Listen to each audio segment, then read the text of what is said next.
രാജ്യത്തെ നടുക്കിയ ഒരു ഭീകരാക്രമണം. എന്നാൽ അതിനെ വർഗീയപരമായി വേർതിരിച്ച് അതിൽ നിന്ന് വോട്ട് ബാങ്ക് ഉണ്ടാക്കുവാനോ അതല്ല എങ്കിൽ വർഗീയപരമായി പല കാര്യങ്ങൾക്ക് വേണ്ടി ഉപയോഗപ്പെടുത്തുവാനോ ശ്രമിക്കുന്ന നിരവധി പേരുണ്ട് എന്നും കേരളത്തിലും ഇന്ത്യയിലുമൊക്കെ പച്ചവെള്ളത്തിൽ തീപിടിപ്പിക്കുന്ന തരത്തിലേക്കാണ് വർഗീയതയെ മാറ്റിമറിക്കുന്നത് എന്ന തരത്തിലേക്ക് പ്രതിപക്ഷ നേതാവ് വി ഡി സതീശൻ ഈ വിഷയത്തിൽ നിന്ന് മാധ്യമങ്ങളോട് പ്രതികരിക്കുകയുണ്ടായി. അദ്ദേഹത്തിൻ്റെ വാക്കുകൾ കേൾക്കാം. അല്ല അത് ഇവിടെ എന്ത് വീണ് കിട്ടിയാലും വർഗീയമാക്കാൻ മതപരമാക്കിയാലുള്ള ഫൈറ്റ് ആക്കാൻ വേണ്ടിയിട്ട് എല്ലാവരും നോക്കിയെടുക്കും. അപ്പോൾ അവിടെ നടന്നത് എന്താണ്? അത് പാകിസ്ഥാൻ ഭീകര സംഘടനയാണോ, ആരാണത് വന്ന് ചെയ്തതെന്ന് കേന്ദ്ര ഗവൺമെൻറ്റാണ് അന്വേഷണം നടത്തി വ്യക്തമാക്കേണ്ടത്.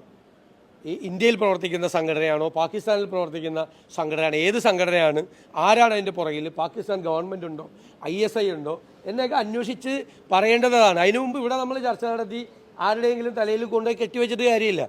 ഏതെങ്കിലും ഒരു മതവിഭാഗത്തിൽപ്പെട്ട ഒരാൾ അക്രമം നടത്തിയാൽ ആ മതവിഭാഗം മുഴുവൻ തീവ്രവാദികളാണ് എന്ന് പ്രചരിപ്പിക്കുന്നത് ഒരു കാലത്ത് ശരിയല്ല. ഞങ്ങൾ ഒരു കാലത്തും അതിനോട് യോജിപ്പില്ല.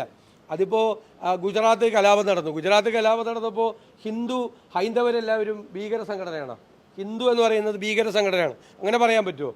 അതുപോലെ ഇസ്ലാമിൽപ്പെട്ട ആളുകൾ അങ്ങനെ ഒരു തെറ്റ് ചെയ്താൽ ഇസ്ലാമിൽ ഉള്ള മുഴുവൻ ആളുകളും ഭീകര പ്രവർത്തകരാണ്. അതൊക്കെ ഈ ഞാൻ എപ്പോഴും പറയുമല്ലോ, പച്ചവെള്ളത്തിന് തീപിടിപ്പിക്കുന്ന വർഗീയതയാണ് കേരളത്തിലും രാജ്യത്തെ എല്ലായിടത്തും ഉള്ളത്. അപ്പോൾ അത് ഓരോ അവസരം കിട്ടുമ്പോൾ ഓരോരുത്തർ ചാടി വീഴാണ്.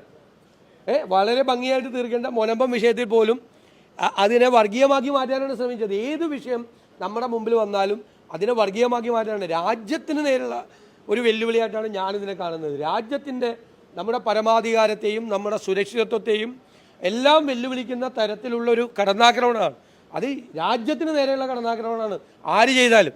അല്ലെങ്കിൽ ഏതെങ്കിലും ഒരു മതവിഭാഗത്തെ രാജ്യത്തിന് നേരെ, നമ്മുടെ രാജ്യത്തിന് നേരെ, നമ്മുടെ ഓരോരുത്തരുടെയും നേരെ ഉതിർത്ത വെടിയുണ്ടകളായിട്ടാണ് നമ്മളതിനെ കാണേണ്ടത്. അതിനെ നമ്മൾ ശക്തമായി അപലപിക്കുകയും അതിന് പ്രേരകം ആയിട്ട് നിൽക്കുന്ന ആളുകളെയും ആ ശക്തികളെയും ഒക്കെ ഇല്ലാതാക്കണം. ഒരു സംശയവും അക്കാര്യത്തിലില്ല. പിന്നെ ആരാണ് ചെയ്തതെന്നെല്ലാം കേന്ദ്ര ഗവൺമെൻറ് അന്വേഷണം നടത്തി പറയാതെ നമ്മൾ ഊഹിച്ചു പറയൽ അർത്ഥമില്ല.